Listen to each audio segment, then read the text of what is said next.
I'd like to start with relationships. We are none of us frozen objects. We take, we give, we need. We are only possible because of the others here with us. Plankton make oxygen, bacteria seed rain, plants turn sun into sugar and carbon into soil. Bison don't exist without grasses, and grasses don't exist without bison. Given enough time, each being will become the other. This is out of a book called Bright Green Lies, which is all about delving into the energy reality and the big push towards green energy. And the authors were trying to get us to understand what are we actually a part of, what are we actually related to. The line where they write, we are only possible because of others here with us. When you hear that, did you think of just people when you heard others? Whether you did or didn't, would you agree that we're only possible because of water? If yes, I want to ask you, do you have a relationship with water that makes you possible? Do you know where your water comes from? Do you know what makes that water unique? How would you describe your relationship with water? We're not going to answer that now. We could do that later. So you can kind of hold that for the moment. Another quote I found in a book by a woman named Erica Geiss. It's called Water Always Wins. It's a couple of years old now. She writes here, humans have sought to control our environment throughout history. In looking for an antonym for control, I found chaos, lawlessness, mismanagement, neglect, weakness, powerlessness, helplessness. It's like linguistic reflection of how much we crave control and how we fear letting go. I read that quote a number of times, and each time I read it, I agreed with it more and more and more. And I agree with it not just where it comes to water, but in so many other ways. It comes down to what we know it comes down to we know what we know when we know that even though we realize and discover that it isn't right, we find it nearly impossible to let go. Meaning, even if we understand where we're at, we're so conditioned to be in that place, it's very difficult to think about something different, losing control, opening up possibility, risking, even if we know it's the right thing to do. I mean, think about cultural norms, think about the monetary system, think about the limits of time, think about the myths that we're actually taught, think about the duty to consume, and so on. If we're honest with ourselves, we are behaving in a manner that does the best with what we've been dealt. So we're conditioned to be where we're at, and we try to make the best of it, which in one way is a very nice thing about the human species. But it also means if we're in the conditions that aren't actually healthy, we'll continue to just perpetuate it because we don't know anything different. Or even if we begin to think about something different, we don't think it's possible to change that. But I would put out there that that's not good enough. We've got to break free. We've got to be creative. We've got to take risks if we see that there are things that are not right. How we relate matters, basically. We need to constantly remind ourselves that we have choices despite our condition. So, what are some of the truths about that condition that we find ourselves in? Well, a reality of what makes the United States what it is today is really a violent past unreconciled. And that past has many layers and permutations and includes volumes of quite dark events. Under the crust of the portion of the earth called the United States of America, from California to the Gulf Stream waters, are in turn the bones, villages, fields, and sacred objects of American Indians. They cry out for their stories to be heard through the descendants who carry the memories of how the country was founded and how it came to be as it is today. That's a quote from a book called The Indigenous Peoples' History of the United States by a woman named Roxanne Dunbar Ortiz. So basically that we are shaped and have been shaped by the actions of why we're here today, but not directly because of us, meaning those who came before are shaping our reality today, and we work off of that, right? That's kind of the legacy of where we sit. And it's a big, long, layered story that I really don't have the time, let alone I'm not in a position to tell that story completely. But I'm going to pick different pieces of that story, being that the theme of these 2 days is headwaters, to try to get at some of those headwaters of what I mean by this, in the sense of the structure, where we find ourselves, how that shapes our behavior. And trust me, I'll get to water itself at some point as well. But this has context, if it doesn't seem like it in the beginning. So often where we have found our work as an organization, where communities find themselves, where perhaps a number of you will find yourselves in short order, is in the world of regulations, or what we call the regulatory world.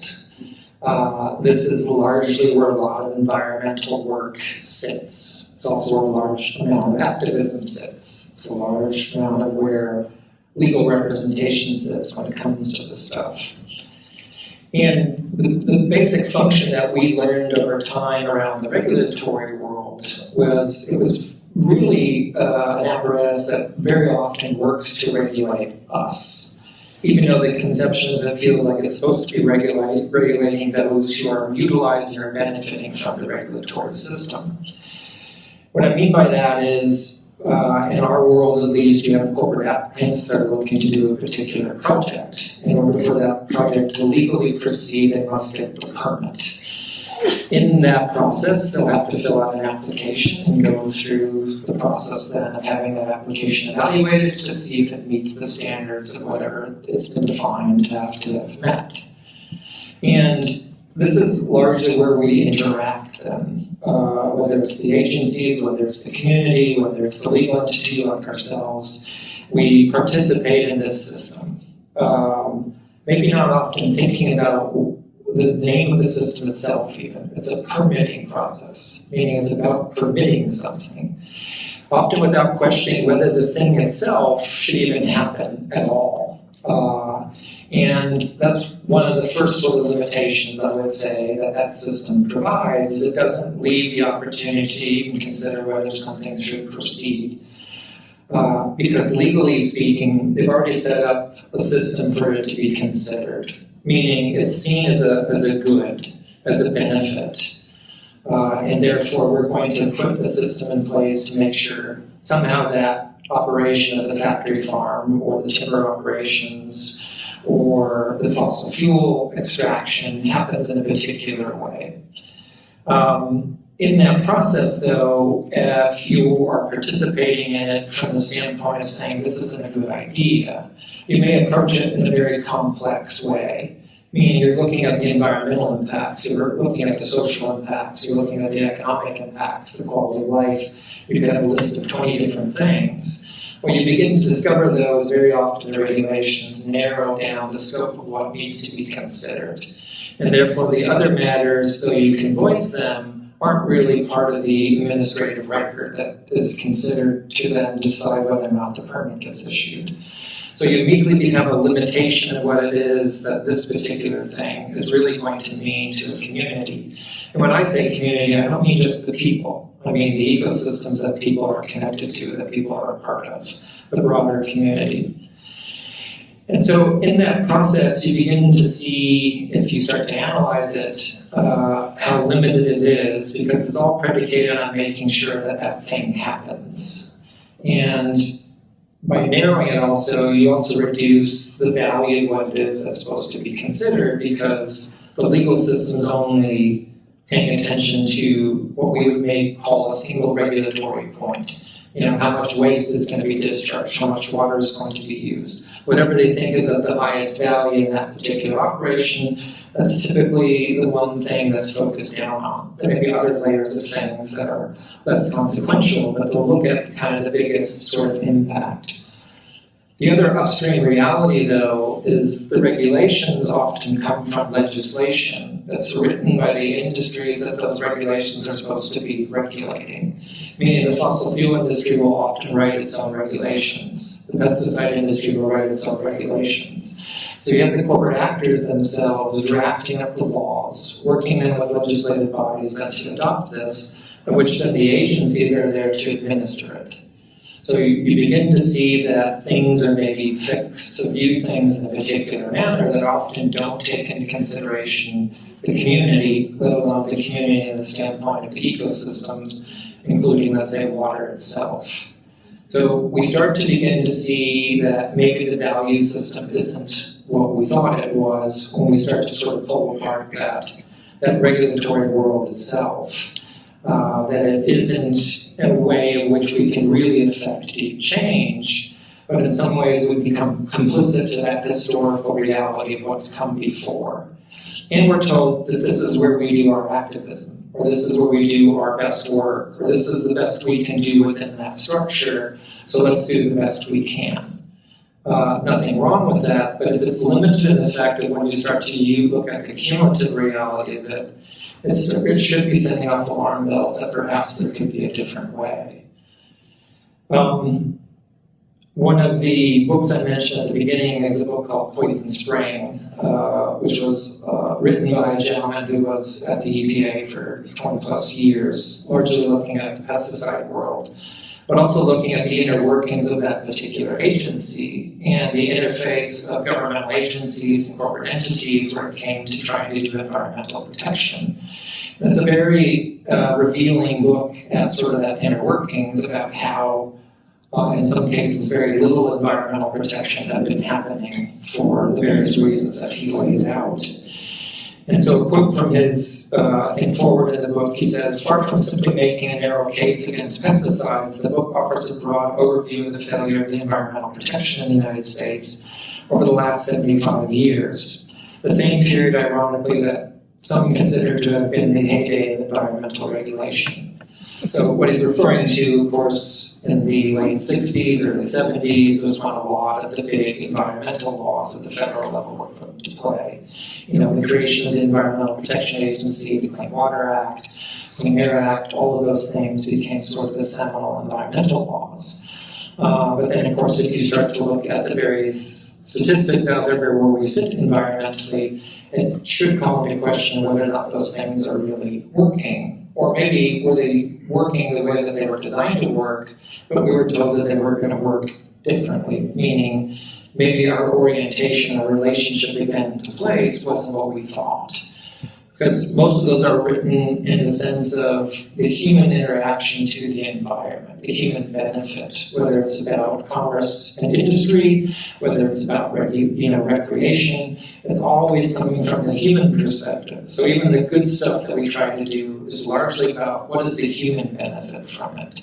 So there's still this separation, there's still this othering going on, even in those particular policies that seem like they're a good thing, let's say, on the surface. Well, where does that idea even come from? Well, one of the first regulatory bodies in this country was the Interstate Commerce Commission, which is all about trying to regulate the expansion of the railroad industry. Because there was a lot of conflict happening as the railroads were moving in with landowners in the West primarily.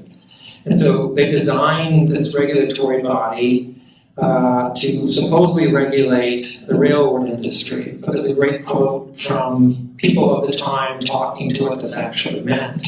This is a quote from a guy named Richard Olney, who eventually became the U.S. District Attorney of the United States, to president of one of the railroad companies, where he says, "The commission is or can be of great use to the railroads. It satisfies the popular clamor for government supervision of the railroads, while at the same time the supervision is almost entirely nominal."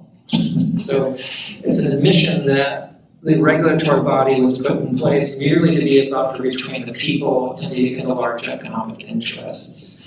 And though regulatory bodies have evolved, though I think in some degree they've gotten better, they often play that role still where they're this go-between. And part of what we are taught somehow is they are the protectors of, let's say, the environment, where very often they are predicated on actually being practitioners of making sure that the industrial model, the commercial model, moves at a certain rate of speed in order to allow the extraction to happen, and in the process to allow the degradation of the ecosystems and therefore people themselves. And so the idea is that in our work, trying to call up to the question, how does the system function, and should it function that way, and could it function differently? So I said we have to be bold enough to think about things differently. This is in part where this comes from. Well, further moving up the stream, closer to the headwaters, you have economic actors in the corporate form, so corporations. They're the largest economic actors in our system. Well, they also have found means within our legal system to be protected at a higher level than you and I, at a higher level than ecosystems, at a higher level even than government itself. And one way that they've done that is to make arguments in court that they should be seen the same as people, and seen the same as people from the standpoint of rights protections. So we all have heard of the Bill of Rights, whether at the federal level or if you dig into your state constitutions, you have certain rights as individuals, of which government is not supposed to violate. Well, the kind of quick story of corporations is they begin to make those arguments that they are persons under the law. Therefore, they should be given the same sort of rights protections, equal protection, due process, rights not to have your property seized without just compensation, rights to free speech, and they have all that. And they won all that through court proceedings.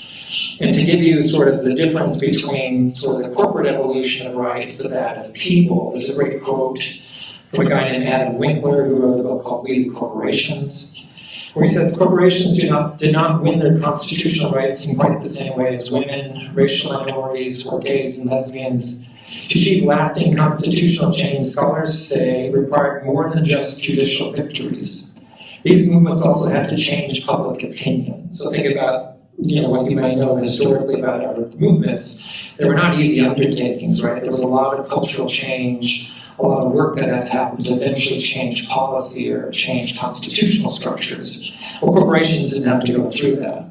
Corporations, in contrast, gained the rights without winning over hearts and minds. So they basically hired lawyers to make arguments on their behalf. To give you some context, and again, when it comes into corporate practice, government has to be cautious about what it says corporations can or can't do, because that begins to limit the ability to do things for the general welfare, because there's the issue where you might violate the corporation's constitutional rights. It's very real, it happens all the time. We've been involved in many cases where those are the arguments that corporations bring forward when you try to actually pull back on their corporate behavior and trot this stuff out. So it's not just for lawyers, it's real life when it comes to communities trying to protect the integrity of their communities and the ecosystems that they're connected to. So where does that come from? Because it has to come from somewhere. Well, it comes really from the constitutional construct itself, meaning the document of the Constitution was built largely from the interests of white landowners who wanted to make sure they could proceed in doing the extraction of what they thought was an endless amount of natural resources, right? You come out of the Revolutionary War, you now have your independence, you had debts to pay, you had a contingency of people at least that were happy about that war because it meant they could actually control the land that of course was stolen from other people that were already here, and then exploit that land for the natural resources that it contained. One of those people being George Washington. He was involved in a lot of canal building to access his land, and was having difficulty under the old form of government, or the government of the time, which was under something called the Articles of Confederation. And so these guys eventually got together and said, that's not good enough. We need a new document. And so they eventually ended up in Philadelphia and created the U.S. Constitution. By the way, illegally, because they were not authorized to come up with a new document, they were just supposed to amend the current document. So these are also part of what I mentioned, the myths of what we're taught around where this document comes from or its intent. So we do get the Bill of Rights eventually, but it's somewhat a negotiation tool to get the body of the Constitution in place. Of course, we legalized slavery. Nature doesn't exist in the Constitution. And the idea was, well, how do we make sure that commercial enterprise runs as smoothly as possible? We have to build a legal system to protect that. So basically, commerce and the ownership of property become a very central piece of how the Constitution itself functions. So you begin to see, when we then get into today's age, about industries and how they want to do things, well, a lot of that's still coming from, if you have the central document predicated on letting that happen, it's not a surprise then that things function the way they do, if that's the value system that we're working off of. There's a woman named Adrienne Koch who wrote a foreword to Madison's notes. So James Madison, who was known to be the architect of the U.S. Constitution, kept notes during that whole secret conversations too, if you didn't know that. But none of it was made public. So the representatives came, they had conversations, they drafted the Constitution. Eventually they had to go through the process of trying to get ratified, which means they have to sell it to the different colonies to then, or different confederation of states at that time to adopt it. So he wrote notes about this. It's a very thick book, probably 700 some pages. But this is what she says about what the effect of what they were looking to try to do with that document. She writes, the central objective thus became to design a system that would be a real government to preserve order, create security for property, and protect the hard-won liberties and the spirit of liberty that become the pride of independent Americans. So that property orientation was a very critical element to how the construction of that document came to be. And the effect of that then, and this is from another book called How Wealth Rules the World, which is we, in your communities, wherever you may be, we are faced with social, political, and environmental problems that resist resolution because the law empowers a wealthy minority to govern based on priorities often at odds with the general welfare. So we continue to have a small minority who really write the rules, pull the strings, push the buttons, and the rest of us have to contend with whatever that looks like, good or bad. So we have very much a system like that that comes from that realm of seeing the world in a particular way. And of course we can go back further and further and further as to where all that came from, but we'll stop there for the sake of time. So the end result in a very simple way is we have a reality of where we value the endless production of more. And if you think about that in different contexts, that's where we sit today. So that those of us who are trying to maneuver that, to change that, and make it a little less bad, that's what we're swept up into, and that's what we have to contend with if we decide to stay within the parameters of what has been defined for us, versus maybe stepping out and figuring out, well, we have to define it very differently. And this actually, is all part of that control. And then you can even go back to water itself, where we feel like we can control water, we can shape it. In some cases, we can kill it off, and then we can revive it. We found very different ways to relate to water based on what that system has said we can or can't do, or what we might be able to do within the context of it. Again, largely for the sake of humans, not even considering the other communities that rely upon healthy ecosystems. So, more specifically to water, as I was thinking about this too, around sort of the base elements of what makes life, clearly we all need to breathe, I think. So, I started to think, well, how long can one hold their breath? Well, it's, of course, not very long. How long can you live without water? I think we all know not very long. Well, these are very base elements of life. Thinking about water, like how often have we just interacted with water today? We just had lunch, you got up to get here, you may have had to go to the restroom a couple of times. I mean, it's very interesting when you start to catalog all the ways in which we've been interacting with water. And again, knowing we're also made up of water. The majority of our being is water-based. So I know it's a little dangerous to come in a room like this to lay out statistics, but I did gather a few, and you can tell me if I got them wrong or if you want to add more to the mix. But I made a small collection of things, all water-related, that I thought were pretty compelling in this variation of that relationship to water where we stand today globally where it comes to water. So I don't know if for you that were in Oregon a couple of years ago, there was a headline that came out, I think through the Capitol News. And the headline was, Oregon has most miles of polluted or impaired waterways nationwide, new analysis says. Over the last 300 years, the planet has lost nearly 90% of natural wetlands. Yet 40% of species rely on wetlands to some level or another, meaning almost half of the world's species rely on there being wetlands, yet we've managed to almost destroy 90% in the last 300 years. The waters of the Antarctic are on pace to double on the rate of acidity. The Colorado River rarely makes it to the Pacific Ocean because of human use and climate impacts, yet it was able to do that for almost 6 million years. Babies are now being born with microplastics inside their bloodstream from polluted food and water. This one always gets me. There's over 91,000 dams in the United States. A lot of them are small and private, let's say, but that seems like a lot.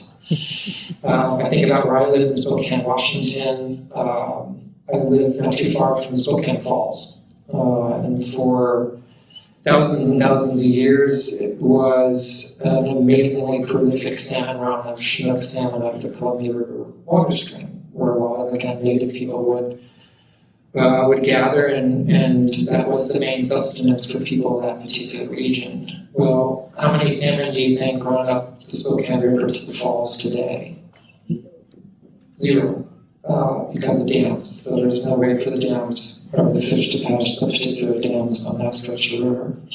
The United Nations estimates that 1.84 billion people worldwide, or nearly a quarter of humanity, were living under drought in 2022 and 2023, the vast majority in low and middle income countries. Globally, 2 billion people do not have safe drinking water. Again, the list can go on, which is quite stunning when we realize we don't exist. We are not possible without water, yet we have all these realities when it comes to water, whether it's here or somewhere else. And, it is often very difficult to find the time to make those connections. But I think this is where change has a possibility when we actually give ourselves the time to realize where we really sit, what our relationship is to water. Could it be different? Does it have to be like this? This is where things begin to change. A watershed is a marvelous thing to consider. This process of rain falling, streams flowing, and oceans evaporating causes every molecule of water on Earth to make the complete trip once every 2 million years. The surface is carved into watersheds, a kind of familial branching, a chart of relationships, and a definition of place. The watershed is the first and last nation whose boundaries, though suddenly shifting, are unarguable. Races of birds, subspecies of trees, types of hats, and reindeer often go by the watershed. For the watershed, cities and dams are ephemeral, of no more account than a boulder that falls into the river or a landslide that temporarily alters the channel. The water will always be there, and it will always find its way down. That's from writer Gary Snyder from an essay called Coming into the Watershed. So I want to kind of connect that now to this idea of systems. We're all part of a big system. We have systems, we think through systems, we design systems, we operate in systems. But often we think in parts, that by separating we can better understand the inner workings of something. We create specialities that then rely on to provide guidance or solutions for the diagnosed cause or problem. So much of human systems function this way. The process of approving housing development, whereby various agencies, all with their specialities, assess and comment. The food system, the means of which food is produced and distributed, then bought and then prepared, all along that line, there are different specialities that focus on their area of understanding. Schools, and how we are taught by way of separating subjects, and such that they're very rarely then connected to give us a sense of the whole, is how we actually, relate to the world very often through those institutions. Or as you can imagine, even water, think about your specialities around water. How are those things actually connecting with one another? Is there communication going on? What's the relationship? And do we actually take care of the whole when we're so specialized on those separate subparts? So we humans have created very complicated systems that exist based on not understanding the interrelations of those systems to other systems. Over time, culture builds such that without fresh thinking and intention from outside, a system does anyone inside a particular system even begin to consider the connections, let alone the depth of cause and effects between the various systems? I gave the example of development. Where I live, there's a lot of rampant development in a particular part of town. It happens to be a wildlife corridor through there. The local Coeur d'Alene tribe just purchased a piece of land that actually was historically theirs to begin with to try to release salmon back into Hangman Creek as a means to try to bring the species back to where it's traditionally from. And in the process of trying to get the different entities to understand, we came to realize that they don't talk to one another. So fire doesn't talk to schools, who doesn't talk to parks, who doesn't talk to roads. Yet they're all very serious about their concerns for their little sub-pieces, which is fine, but there's no sense of the whole going on. And I think if we start again to dive in different realms, we begin to see this as a common practice that we may have to, I would suggest not may, we need to reconsider that the full system is important. But of course, rivers don't just operate by themselves, they're connected to everything else, whether it's the forest ecosystem, the wetland ecosystem, the ocean ecosystem, whatever it is, it's all one big system. And we need to break out this idea of separation. This is another quote from another book I pulled off my shelf from an essay called The Natural Way of Farming. This author writes, "The living and holistic biosystem that is nature cannot be dissected or resolved into its parts. Once broken down, it dies, or rather those who break off a piece of nature lay hold of something that is dead. And unaware that they are now examining is no longer what they think it to be, claim to understand nature. Because man starts off with misconceptions about nature and takes the wrong approach to understanding it, regardless of how rational his thinking, everything winds up wrong." A few years ago, the Intergovernmental Science Policy Platform on Biodiversity and Ecosystem Services, or IPBES, put out a very interesting paper, all to try to get policymakers to understand their relationship to the natural world in a different way than just seeing it as a resource. Because that's pretty much how everything is devised today. You think about the Natural Resources Department, that this is a resource, that is a resource. And of course, from a corporate perspective, it very often gets commodified.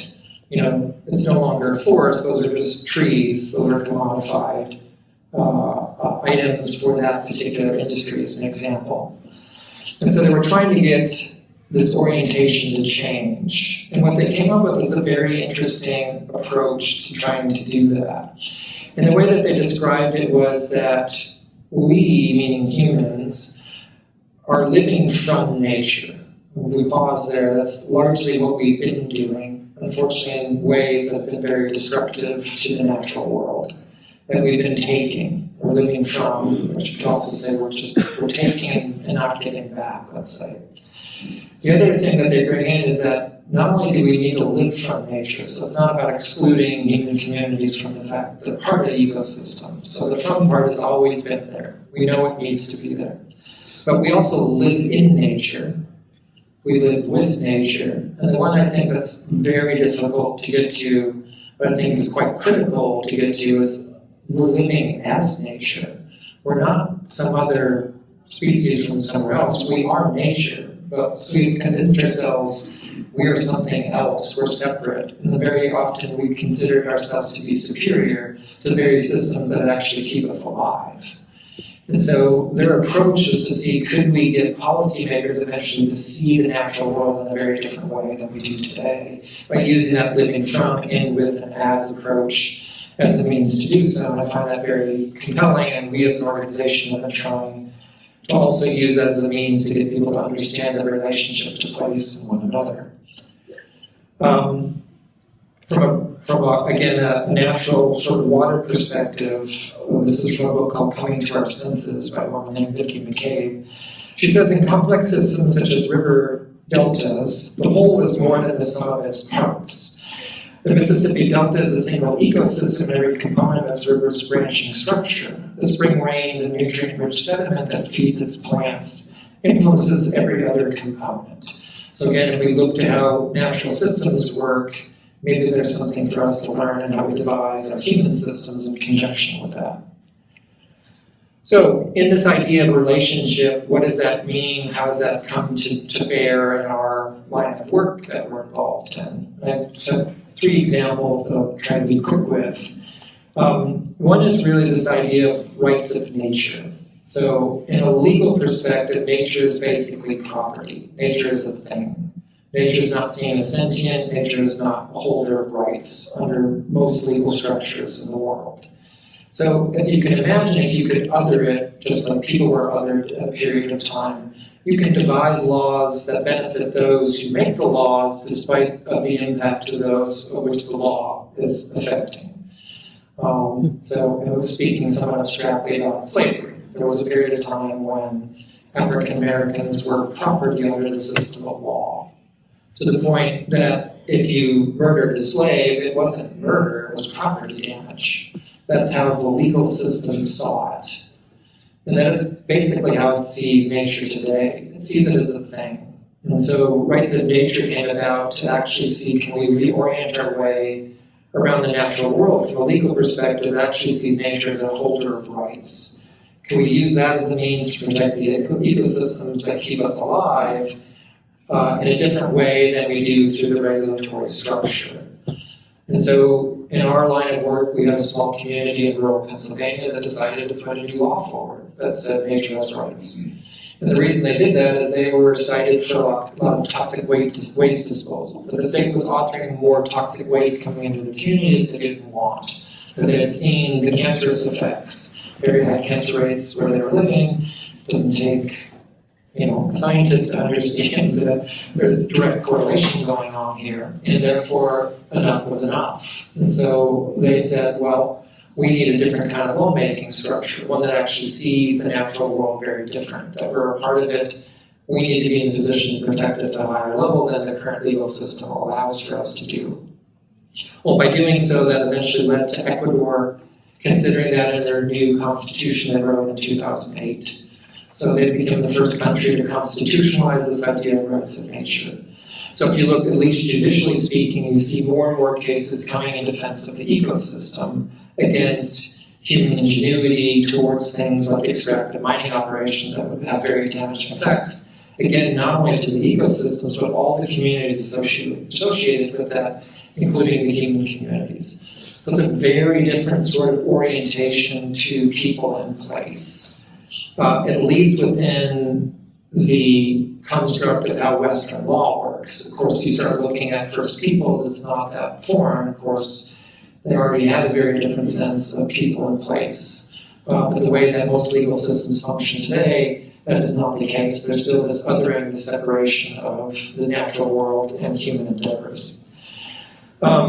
That work has expanded. There are a number of places around the world, either through policy or through judicial decisions, that are starting to see the natural world really as a holder of rights and not just a thing that can be used and abused by people or by industry.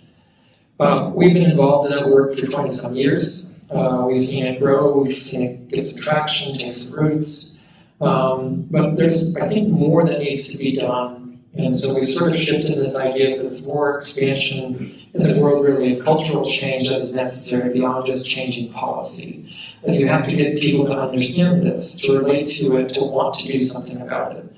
And so we've been really delving more into how do you bring others together to have these sort of truth reckonings from all kinds of vantage points, not just the water scientists, but also the doctors, the educators, the agency people, people from religious background. We all have different experiences, different sort of senses of things and how we relate to the natural world.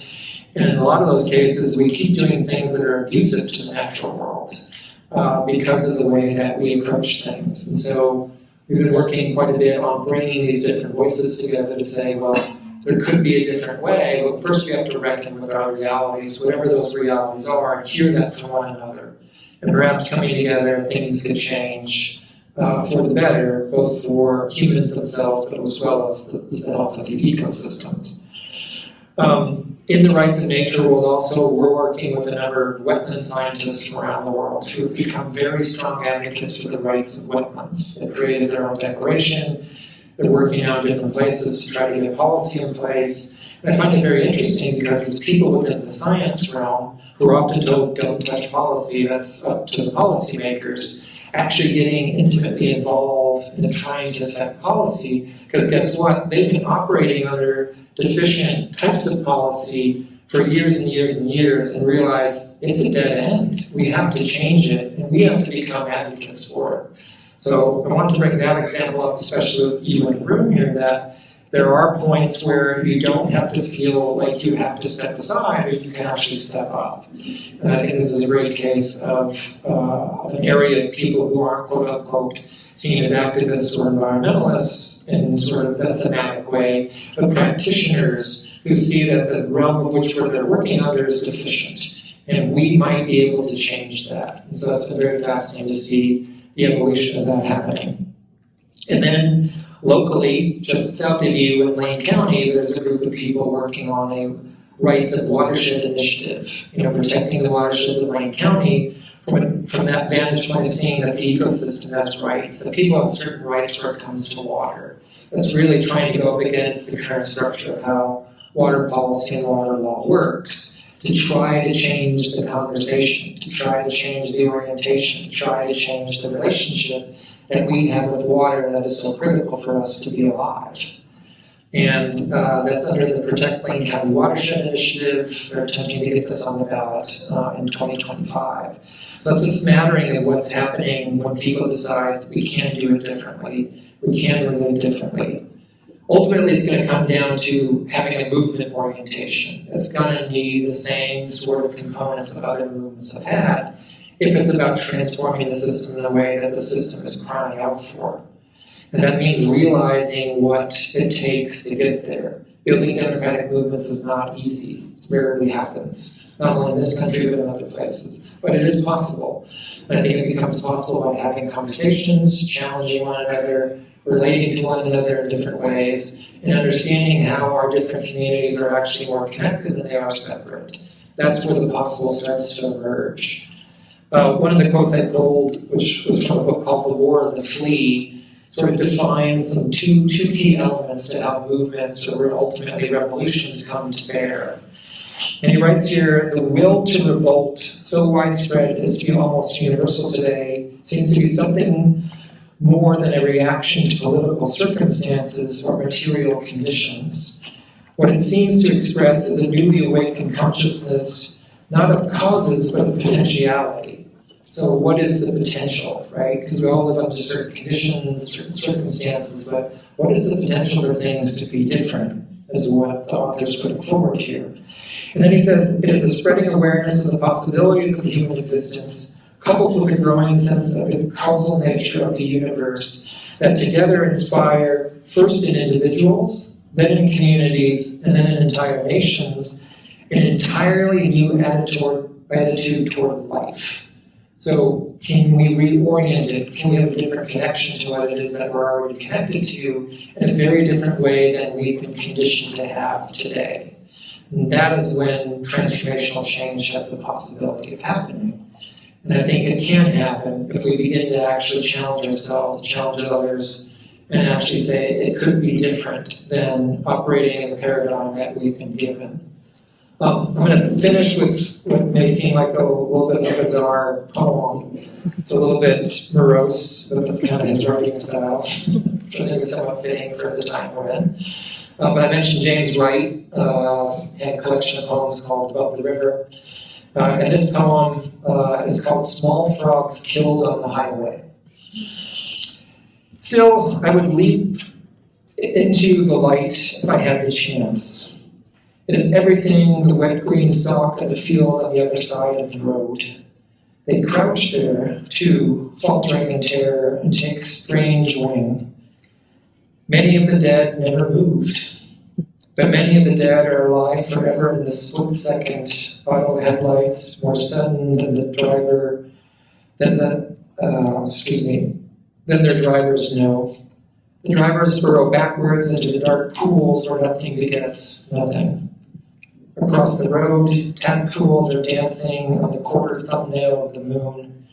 They can't see, not yet. Thank you.